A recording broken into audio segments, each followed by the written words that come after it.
Soomaaliyeed si guud iyo gabdhaha Puntland si gaar ahaan waxaan u sheegi lahaa la wadaagi lahaa horta erayada qaar ina aamintiin iska ilaaliya erayadaas oo ka mid tahay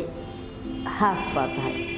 kotole baa tahay qof oo nool oo dhahay kotole ma jirto adduunyada ya xaq ilaahina maaha Soomaaliya hadee dumarka maanta position ka heli lahaayeen siyaasadda qaybta fulinta khaasatan iyo sharci dejintaba Soomaaliya wax badan iska bedeli lahaa number 1 waxa la heli lahaa at least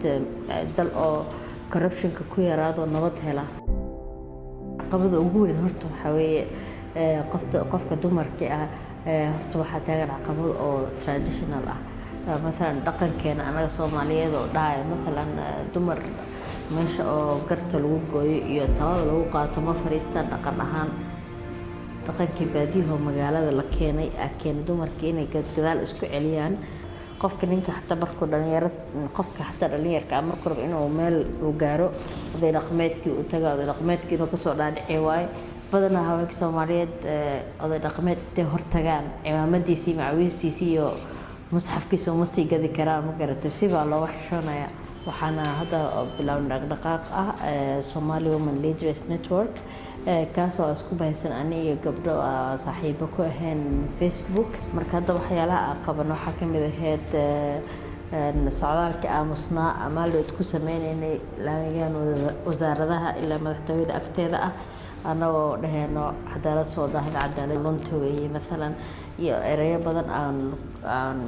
ku doonin cadaalad qofka waxbarashadiisa hankiisa kuma ekaado markuu guursado ama hooyo noqdo qofka asoo hooyo asoo oo wuxuu gaari karaa meesha uu rabo aniga maalintii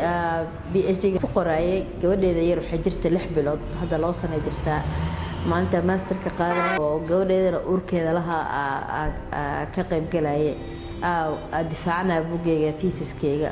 maalinta xafladda oo qalin jabintana waa xasuustaa gabadheeda inta ku watay waa xambaarsanay 3 bilood ay jirtay marka gabar walba maanta ay dareemin in ay ka xishoona inay sheegto waxay rabto iyo ka xishoona inay yeelato han weyn ya hankaaga la jabinna gabar walba ku dhihi lahaa waxa ku dhihi lahaa maanta hadda u baahatid talo hadda u baahatid qof ku taageera qof garab istaaga qof kula wadaaga khibradiisa oo ka weyn Somali Women Leaders Network la soo xiriir